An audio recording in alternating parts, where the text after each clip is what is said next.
Hello all, morning promo வந்திருக்கு. So மார்னிங்கே வந்து செம்மையான சண்டை நடக்குது. யாரெல்லாம் பார்த்தீங்கன்னா பார்வதி வர்சஸ் கனி. பாரு வர்சஸ் கனி சண்டை வந்து எப்போ வரும்னு சொல்லிட்டு எல்லாரும் வெயிட் பண்ணிட்டு தான் இருந்தாங்க. இது வரைக்கும் வந்து ஒப்பீனியன் டிஃப்ரென்ஸ் தான் இருந்தது ரெண்டு பேருக்கும். ஆனால் சண்டை வந்தது இல்லை பெருசாக. ஸோ இந்த வாரம் கனி பிக் பாஸ் ஹவுஸ்லேருந்து டீலக்ஸ் ஹவுஸ்க்கு போயிருக்காங்க. ஸோ பார்வை வச்சு செய்கிறதுக்காக தான் இந்த வீட்டுக்கு போயிருக்காங்கன்னு சொல்லிட்டு கண்டிப்பாக நான் சொல்லுவேன். இந்த வீக்கெண்டில் விஜேஎஸ் வந்து பார்வை நெகட்டிவாக தான் பேசினாங்க. ஸோ இதுவே வந்து இவங்களுக்கு பெரிய ஒரு சான்ஸ் ஆகிடுச்சுன்னு சொல்லலாம். சரி, எப்படியும் பார்க்கு வந்து நெகட்டிவாக தானே போகுது, நம்ம வந்து ஆடத்தை ஆரம்பிக்கலாம், அந்த மாதிரி ஒரு திங்கிங்கில் தான் வந்து கனி வந்து ஓப்பனாக வந்து இப்போ இறங்கியிருக்காங்கன்னு சொல்லலாம். ஸோ இந்த வாரம் ஃபுல்லாகவே வந்து பார்வை வச்சு செய்ய போகிறாங்க கனி. தரமான கண்டென்ட் இருக்குது. ஆனால் பார்வும் வந்து சும்மா விட மாட்டாங்க. பாரு யார் நம்மளுக்கு தெரியும். ஸோ அவங்களும் வந்து வச்சு செய்வாங்க. ஸோ கனி வர்சஸ் பார்வு தான் வந்து இந்த வாரத்தோட கண்டென்ட். சரி, ப்ரமோவில் நடந்த விஷயத்த சொல்லலாம். கனி வந்து பாருக்கிட்ட சொல்லியிருக்காங்க அவங்களோட வாஷ் பண்ண ட்ரெஸ் எல்லாம் எடுத்து மடித்து எடுத்துன்னு வான்னு சொல்லிட்டு. ஸோ பாரு என்ன பண்ணுறாங்கன்னா எடுத்துகிட்டு வந்து சூப்பர் டீலக்ஸ் ரூம் முன்னாடி வச்சிடுறாங்க, கையில் கொடுக்காம. அதுக்கு போய் வந்து கனி சண்டை போடுறாங்க.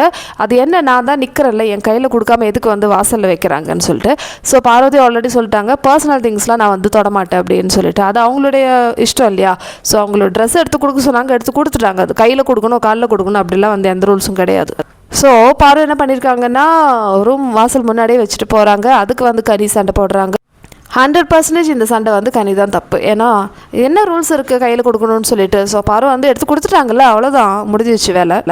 இந்த பேச்சுவார்த்தைக்கு நடுவில் பாரு ஏன்னு சொல்லிட்டு கனியை சொல்கிறாங்க. இதுக்கு வந்து கனி கோவப்பட்டு அது என்ன ஏன்னு சொல்கிறது, நானும் தான் சொல்லுவேன் ஏன்னு சொல்லிட்டு ரெண்டு பேரும் செம்ம ஃபைட்டு. நடுவில் யார் தெரியுமா மாட்டினா, பிரவீன். செம்ம, அது சூப்பராக இருக்குது. ஸோ பிரவீன் தான் இந்த வாரத்தோட தலை. ஸோ பிரவீன் வந்து அக்கா தயவு செஞ்சு விடுங்க அக்கா அப்படின்னு சொல்லிட்டு அவர் வந்து கேட்குறாரு.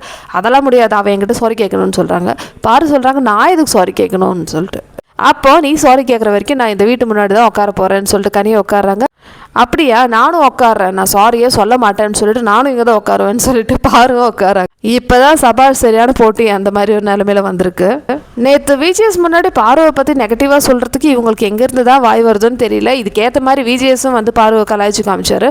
ஸோ இது போதுமே இவங்களுக்கு. ஆல்ரெடி வந்து எல்லாரும் வந்து ஆடுவாங்க, இதில் வேற சலங்கையை வேற கட்டி விட்டாங்க, அவ்வளோதான், முடிஞ்சிச்சு. எப்படி இருக்குன்னு நீங்களே யோசிச்சு பாருங்க. கனியோட என்டையர் கேங்கும் அதுக்கப்புறம் மற்ற கண்டஸ்டன்ஸும் வந்து பார்வை டார்கெட் பண்ணுறாங்க. அது பத்தாதுன்னு சொல்லிட்டு இப்போ எக்ஸ்ட்ரா வேறு இவர் வந்து எடுத்து விட்டுருக்காரு. ஸோ இந்த வாரம் வந்து பிச்சுக்கிட்டு ஏறிய போது மக்களே.